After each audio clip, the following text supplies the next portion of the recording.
গাজায় যুদ্ধবিরতি কার্যকর হওয়ার পর থেকে প্রায় প্রতিদিনই হামলা চালিয়েছে ইসরায়েল। গাজার সরকারি মিডিয়া অফিসের তথ্য অনুযায়ী 2025 সালের 10 অক্টোবর থেকে 2026 সালের 19 জুলাই পর্যন্ত অন্তত 3795 বার যুদ্ধবিরতি লঙ্ঘন করা হয়েছে। এসব হামলায় অন্তত 1255 জন ফিলিস্তিনি নিহত এবং 4125 জন আহত হয়েছেন। একই সময়ে গাজা থেকে 149 ফিলিস্তিনিকে আটক করা হয়েছে বলেও জানানো হয়েছে। 2025 সালের 10 অক্টোবর থেকে 2026 সালের 14 এপ্রিল পর্যন্ত ইসরায়েলি বাহিনী বেসামরিকদের লক্ষ্য করে 921 বার গুলি, আবাসিক এলাকায় 97 বার অভিযান, গাজায় 1109 বার বোমা ও গোলাবর্ষণ এবং মানুষের ঘরবাড়ি ও সম্পত্তি 273 বার ধ্বংস করেছে বলে দাবি করেছে গাজার সরকারি মিডিয়া অফিস। পাশাপাশি জরুরি মানবিক সহায়তা আটকে রাখা এবং গাজার ঘরবাড়ি ও অবকাঠামো ধ্বংসের অভিযোগও রয়েছে। আল জাজিরা যুদ্ধবিরতি লঙ্ঘনের ঘটনাগুলো ধারাবাহিকভাবে নথিবদ্ধ করছে। গাজায় যুদ্ধ থামার সম্ভাবনা তৈরি হলেও আবারও ইসরায়েলি বাধা সামনে এসেছে। সর্বশেষ তথ্য অনুযায়ী এই কয়েকদিন আগেই মার্কিন প্রেসিডেন্ট ডোনাল্ড ট্রাম্পের 15 দফা পরিকল্পনা প্রত্যাখ্যান করেছে তেল আবিব। হামাস পুরোপুরি নিরস্ত্র না হওয়া পর্যন্ত গাজা থেকে সেনা সরানো হবে না বলে সাফ জানিয়ে দিয়েছেন প্রধানমন্ত্রী নেতানিয়াহু। এতে যুদ্ধ বন্ধের পথ আরও অনিশ্চিত হয়ে পড়েছে। ট্রাম্পের পরিকল্পনায় ধাপে ধাপে গাজা থেকে ইসরায়েলি সেনা প্রত্যাহার, হামাসের অস্ত্র সমর্পণ এবং নতুন একটি ফিলিস্তিনি প্রশাসনের হাতে শাসনভার তুলে দেওয়ার কথা রয়েছে। এর পাশাপাশি গাজায় নিরাপত্তা নিশ্চিত করতে একটি আন্তর্জাতিক বাহিনী মোতায়েনের প্রস্তাবও রয়েছে। পরিকল্পনাটি বাস্তবায়নের অগ্রগতির সঙ্গে সঙ্গে ইসরায়েলি সেনা সরানোর কথা বলা হয়েছে।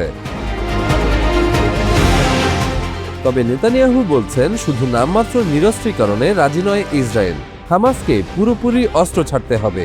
এরপরই গাজা থেকে সেনা প্রত্যাহারের প্রশ্ন আসবে। তিনি জানিয়েছেন, পরিকল্পনাটি নিয়ে ওয়াশিংটনের সঙ্গে আলোচনা চলছে। কিছু বিষয়ে ইসরায়েলের কাছে গ্রহণযোগ্য হলেও কিছু বিষয় নিয়ে এখনও আপত্তি রয়েছে।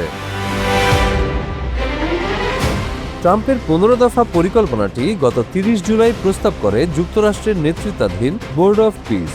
যুদ্ধবিধ্বস্ত গাজায় নিরস্ত্রীকরণ, ইসরায়েলি সেনা প্রত্যাহার, পুনর্গঠন এবং নতুন প্রশাসন গঠনের জন্য এতে ধাপে ধাপে একটি কাঠামো দেওয়া হয়।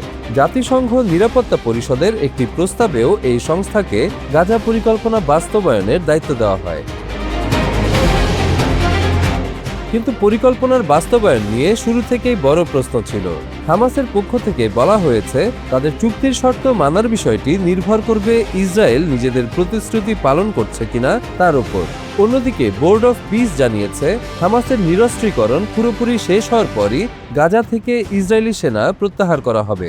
ফলে দুই পক্ষের শর্তের মধ্যেই তৈরি হয়েছে বড় ফাঁক। গাজায় ইতোমধ্যে মানুষের উদ্বেগ আবারও বাড়ছে। সেখান থেকে আল জাজিরার প্রতিবেদক হানি মাহমুদ জানিয়েছেন, অনেকেই ইসরায়েলের এই প্রত্যাখ্যানের আশঙ্কা করেছিলেন।